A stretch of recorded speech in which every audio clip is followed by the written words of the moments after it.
The moon hung low, a ghostly white disk veiled by creeping clouds. The once proud Spectral Valley Zoo is now a decaying husk of its former self. The air is thick with the scent of damp earth and rotting wood. Vines crawled up the cracked stone walls, and the iron gates groaned with rust.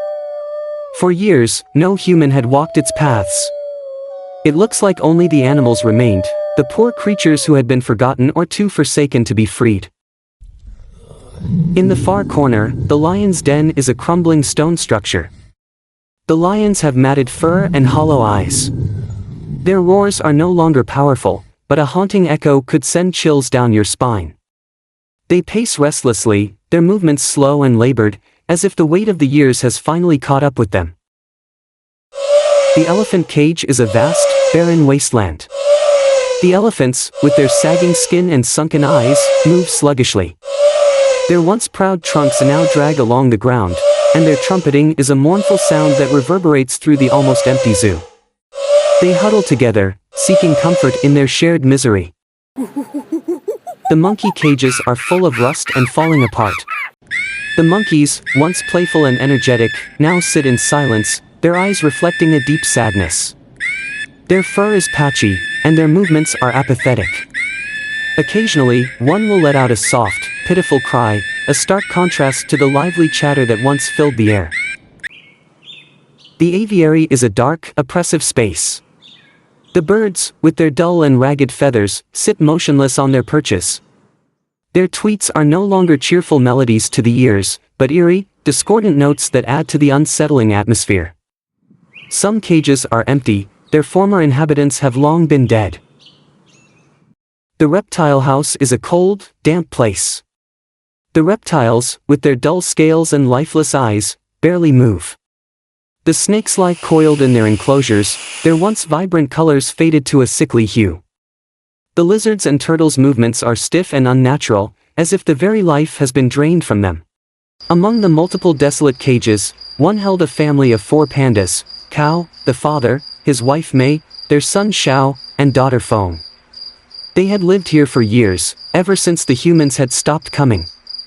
The zookeepers vanished, the food deliveries ceased, and silence had wrapped itself around the zoo like a heavy fog. Dad, I heard strange noises last night. Like footsteps, but not from any animals. I heard it too. It sounded like big chains are being dragged. Cal was always the rock, the calm in every storm. But tonight, even himself felt uneasy. It's probably just the wind rattling through the old metal bars, or maybe a raccoon sneaking around. What if it's not? What if it's them? Who's them, darling? The ghosts of the keepers. I heard the birds talking about it. They said the zookeepers used to hurt animals before they disappeared. Cal sighed, nuzzling his daughter to comfort her. Feng, those are just stories. The keepers weren't cruel. They just left. They hurt nobody, have they? But there are noises every night, Dad. And yesterday, I saw something. Cal turned his full attention to his son, an alarming concern darkening his face. What did you see, Xiao? A shadow. It moved fast.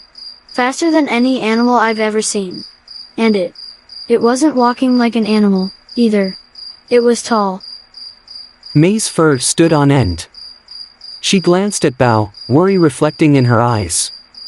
Before Cal could respond, a sudden clang echoed from outside their enclosure, followed by the unmistakable sound of footsteps, slow, deliberate, dragging.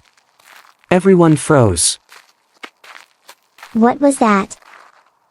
Feng whimpered, hiding behind May. The footsteps grew closer, accompanied by the rattling of chains. They were unmistakable now. Whoever, or whatever it was heading straight for the panda family's enclosure. Cal stood still, trying to appear brave. Just stay behind me. He whispered, his voice steady, but his heart raced with every step that approached. Suddenly, the gate to their enclosure, which hadn't been opened in years, creaked loudly. It swung open, just enough for them to see into the shadowy corridor beyond. What is that? May whispered, backing away slowly. In the dim moonlight, a figure appeared, a tall, gaunt silhouette, hunched and crooked. Chains clinked from its hands and feet as it moved, dragging its weight across the ground. The figure was faceless, its body shrouded in what appeared to be a long, tattered coat.